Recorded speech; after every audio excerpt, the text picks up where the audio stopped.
I'm living in that 21st century, doing something mean to it. Do it better than anybody you ever seen do it. Screams from the haters, got a nice ring to it. I guess every superhero need his theme music. No one man should have all that power. The clock's ticking, I just count the hours.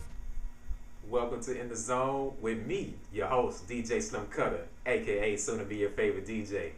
It's the summertime, as we all know, and a lot of things going on, and I just want to have a nice little discussion with all the things that's happening. So I want to start off with the first big story of the week, and that's the Penn State investigation. If you're not familiar with that story, the assistant coach from Penn State, Jared Sandusky, he was found guilty of 48 counts of child molestation. And also with that, the whole football program of Penn State covered it up for over 13 years. And one of the names you probably heard about it was the coach, Joe Paterno. He was one of the head figures in the cover-up. And what I want to talk about is the punishment. I've been watching ESPN and CNN and all the news avenues and seeing people having discussion of like, what's the punishment, fair or not? The punishment was they got fined $60 million. For the next 4 years, they will have a ban where they can't go to any bowl games, any championship games or anything like that.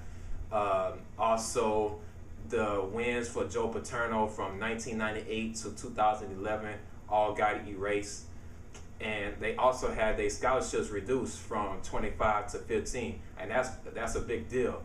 And why I want to talk about it, people was saying they should have got the death penalty. And if you're not familiar with the death penalty, in the 80s they had a school called SMU, Southern Methodist University.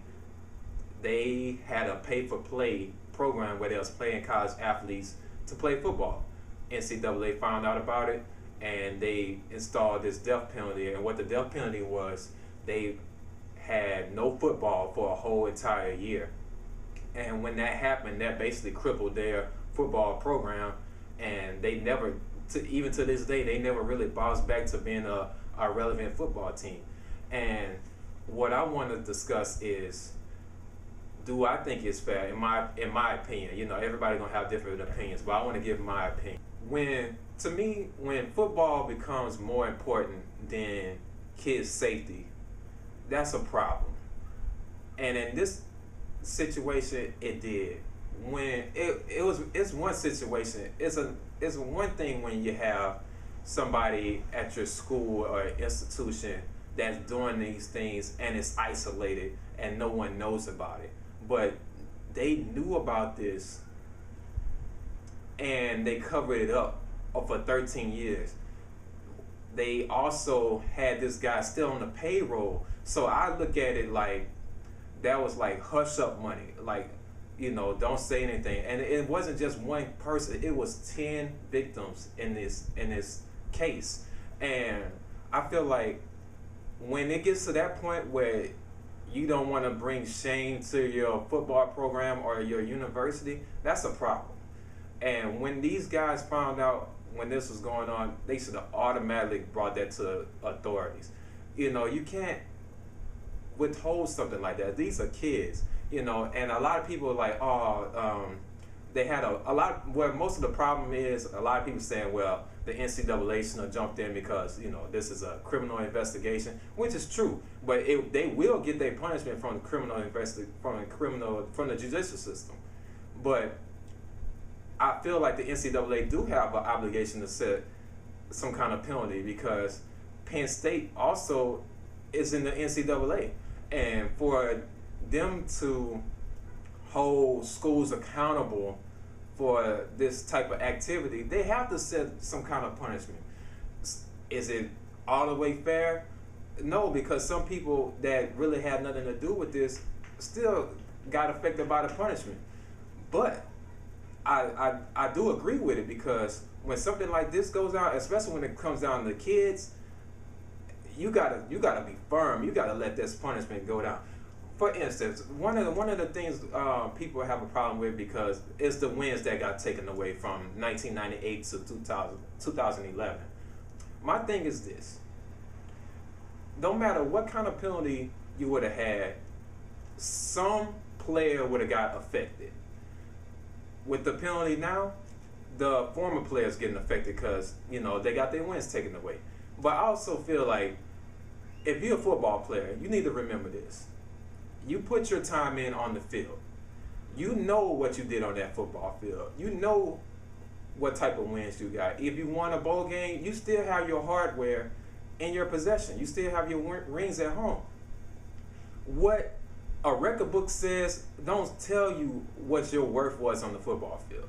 You know what you did on that football field. Your family knows what you did on that football field. The fans and alumni of Penn State knows what you did on that football field. To be honest, and this is just my opinion, if you're not a fan of Penn State, I don't care. I could care less about what you did between those years as a football program anyway. Because when I think about that time period and what a normal person would probably think of between that time period is the sex allegations. They're going to think about these victims during this case every time they see that Penn State jersey. So technically, your legacy is already tainted anyway. So don't think about just because somebody took a win away from you, your legacy is gone. You know your legacy. In your heart and in your mind, you should know your legacy. So even if they would, a lot of people suggesting they should have went with the death penalty. Well, okay, so you saying that the former players shouldn't be hurt, but the current players is. Because if you do the death penalty, they would have no football. And that would cripple the program even worse than what it is right now. Because I actually saw the head of the committee that set down these penalties on CNN last night.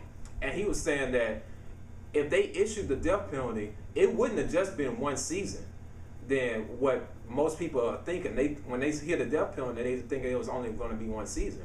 They was going to put multiple seasons at first. So I think the punishment they have now, where they said, look, we're going to punish you, but we're giving the current players an opportunity to transfer without having to sit out, was awesome. I think that's great because they could have had it where they couldn't transfer without penalty. So for these players to be able to transfer to a different school and be able to play football, that's great. Now, the players that stay and want to represent that shield of Penn State and try to turn this bad situation to a good situation, I commend them too. You know, I feel like they have a choice to stay too, and if they want to, I applaud them, because if you really love Penn State and you want to make a change, that's a great way to do it, you know. So, but I can't give Joe Paterno a pass just because it's going to hurt some former players. No matter what kind of penalty you would have had, somebody innocent it's going to get affected. Is it from the former player, the current player, the person that sell hot dogs in the stands, the person that sell T-shirts on the side? If you have football or no football, it's going to get affected by money or whatever the case. It's no way. It's not that you're punishing one individual person or two individual persons. You're punishing a whole institution. And when you punish an institution, you're going to have collateral damage. There's no way to get around that. And I just think this punishment was fair. They still be able to play football. And it's going to take a little while to recover back from this punishment, but that's not the point. The point is that they needed to lay, I thought they could have been a lot stricter, to be honest. Because when it comes down to the safety of kids, I feel like you should have no restrictions when it comes to that, because these kids had no choice of what they do. At least with these current players, they have the choice of staying at Penn State or going to another program. But the kids, they had no choice in that situation. And my heart goes out to all the victims that are affected by this. And hopefully in the future, no one would ever put football ahead of children's safety. So to sum it all up, this is the main point I want to make. America has a problem when football becomes more important than children's safety. For example, when Bill Clinton had that little situation with Monica Lewinsky, everybody wanted him to get impeached for having sexual relations with Monica. So we are so busy ready to impeach a president, but we don't want to take wins away from a coach that knowingly knew that his co-worker was sexually abusing little boys. That's a problem. And I feel like us as a country, we make these athletes, these coaches, bigger than humans. Like, they're almost like gods. Like, they can't make any mistakes. We give them passes on stuff, and they're not held accountable for their actions. I mean, this was not an isolated incident. You got Joe Paterno, you got the president, Spainer, you got the athletic director, Tim Curley, and the vice president, Gary Schultz. All of these people knowingly knew about this. And after they found out in '98, they let Sandusky still had access to the facilities, unsupervised, and still had kids come around, still had them on the payroll, and you expect me to give him a pass on the wins because he's a great football coach? I can't do it. I can't do it.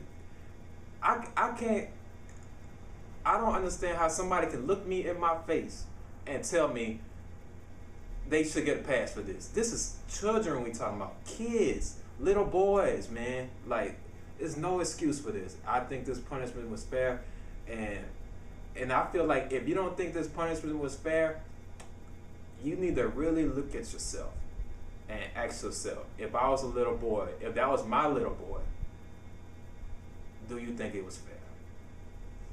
That's all I have to say. Next thing I want to talk about is the ICHIRO Suzuki trade. ICHIRO is the outfielder for the Seattle Mariners. And I live in Seattle, so having the pleasure of watching him play has been an honor. He's been here for 12 years, and he's basically the symbol of Seattle. One of the reasons why I became a Seattle Mariners fan, besides Ken Griffey Jr. And the thing I want to talk about this trade, I've never seen a trade that it happened Monday night, and they actually played Seattle Monday night here in Seattle. They traded him, and he ended up playing for the Yankees in the same night. I've never seen that before, ever. I'm sure maybe it could have happened before, but to my knowledge, I've never seen that happen before. And he even got on base and even stole a base in the same night. It's like, that's crazy. But at the same time, you know, the Seattle Mariners management basically said this, like, Ichiro has been a great player for us for 12 years. He wants to win a championship. We know that we can't provide that for him, and they traded him to a championship contender in the New York Yankees. And I have to commend the Seattle management for that, because when you have a great player that put in work for him, you should try to reward him some way. And he's been a model player for Seattle for a very long time. So I just want to wish Ichiro good luck, and hopefully you can win a World Series this year, man. Alright, so I just want to close the show out. Be sure to check out, because this is only part 1 of this episode. The second part, I want to go into more of the entertainment side. I want to talk about Ted. I went to go see Ted a couple weeks ago, so I just want to give a little stuff on that. And I also want to talk about Love and Hip Hop Atlanta, one of the craziest shows on TV right now. So stay tuned to that. I'm your host, DJ SlimCutta, and I'll see you on the next episode.